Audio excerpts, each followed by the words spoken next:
En los videos anteriores he demostrado el llamamiento de Jesús al discipulado. Aquí lo examinaremos más de cerca. Permítame repetir de forma inequívoca que el llamamiento de Jesús a negarse a uno mismo y seguirle era una invitación a la salvación, no la oferta de una vida más elevada, ni un segundo paso de la fe subsecuente de la salvación. La enseñanza contemporánea que separa el discipulado de la salvación surge, como siempre, de ideas ajenas a la Biblia. Todo cristiano es un discípulo. La gran comisión del Señor es de ir al mundo y hacer discípulos, enseñándoles que guarden todas las cosas que os he mandado. Mateo 28, 19 y 20. Eso quiere decir que la misión de la iglesia y la meta de la evangelización es hacer discípulos. Discípulos son personas que creen, aquellos cuya fe les motiva a obedecer todo lo que Jesús manda.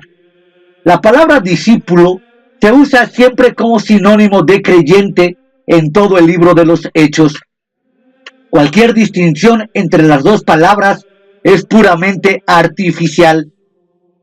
Aunque introducida por hombres sinceros y bien intencionados, ha dado lugar a una falsa teología que prescribe de las serias demandas de Jesús. Cuando Cristo llamaba discípulos, les instruía cuidadosamente sobre el costo de seguirle. Las personas indecisas, no dispuestas a comprometerse, no respondían. Jesús rechazaba a los que eran reacios a pagar el precio, como el joven rico.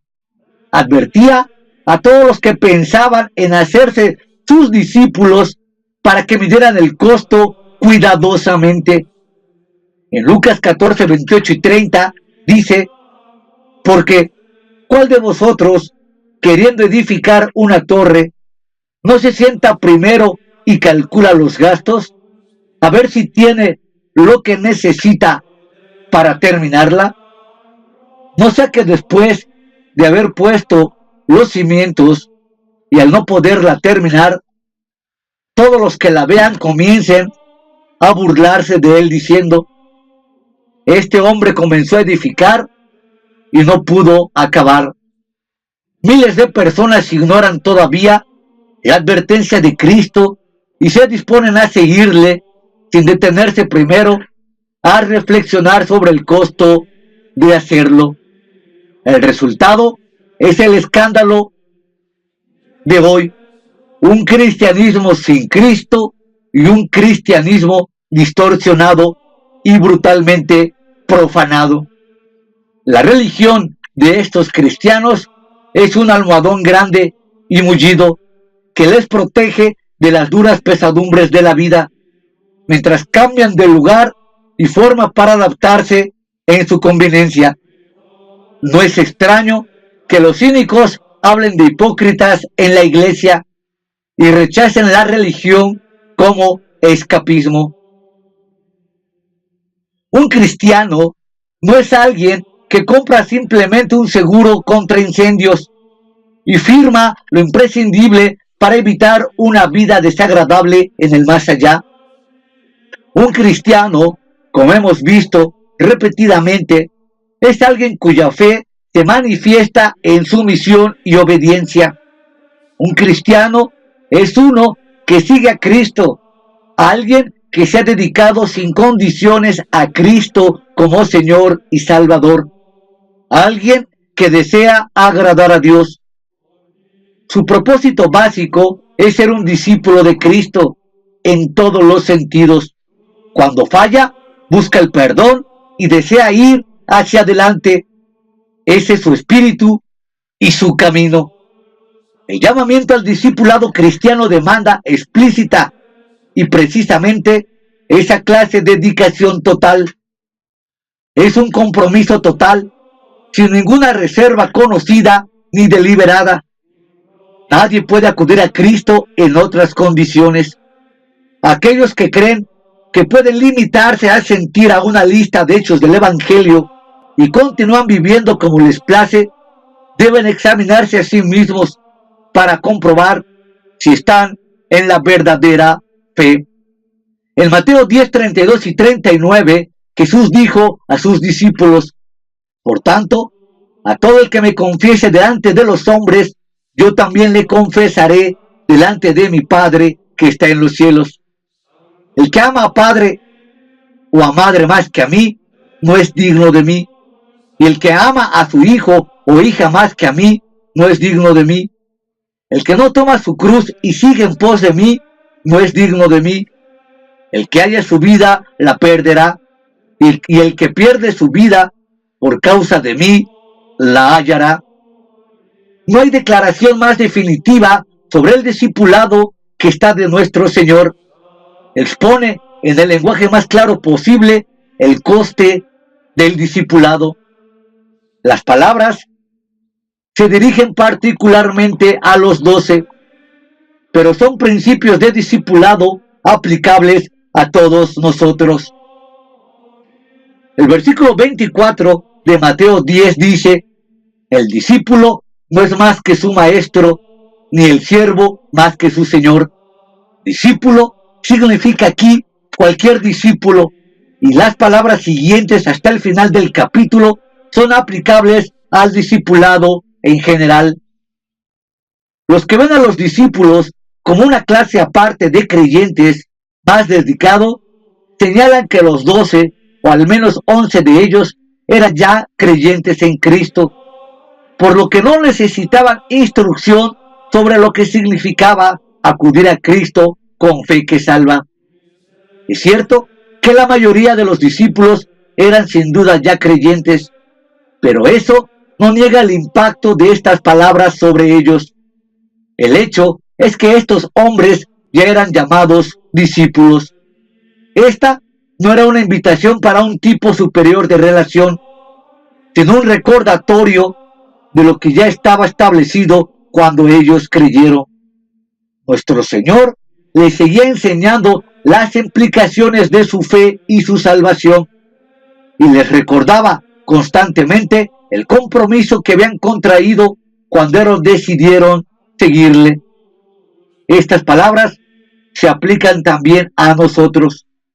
Lucas 14, 25 y 35 contienen palabras similares, en un lenguaje incluso más fuerte, que Jesús habló no solo a los 12, sino a las multitudes que acudían a oírle.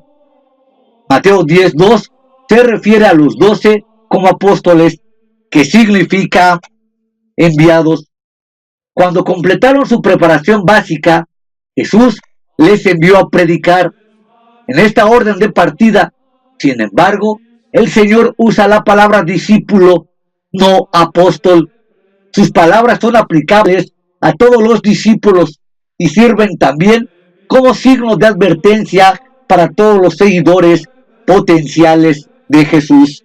Los versículos 32 y 33 son reminiscencia de la terrible escena de juicio de Mateo 7, 21 y 23.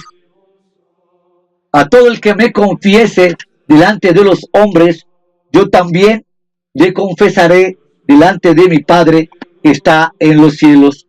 Y cualquiera que me niegue delante de los hombres, yo también le negaré delante de mi Padre que está en los cielos.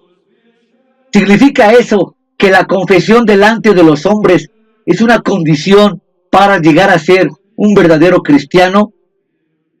Por supuesto que no, pero quiere decir que una característica de todo creyente genuino es la de confesar a Cristo delante de los hombres. Porque Pablo escribió: no me avergüenzo del Evangelio, pues es poder de Dios para salvación. Romanos 1:16. El corazón del auténtico discipulado es un compromiso de ser como Cristo. Esto significa actuar como Él, así como estar dispuesto a recibir el mismo trato. Significa enfrentarse con un mundo hostil y hacerlo sin temor.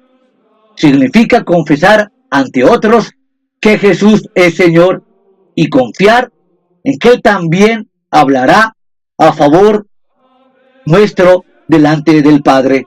Confesar significa reconocer, declarar, estar de acuerdo. Es una declaración de identificación, fe y confianza. Uno puede confesar con la boca, como dice Romanos 10:9, y también con una conducta recta, como implica 1:16. En Romanos 10:10 leemos: porque con el corazón se cree para justicia y con la boca se hace confesión para salvación.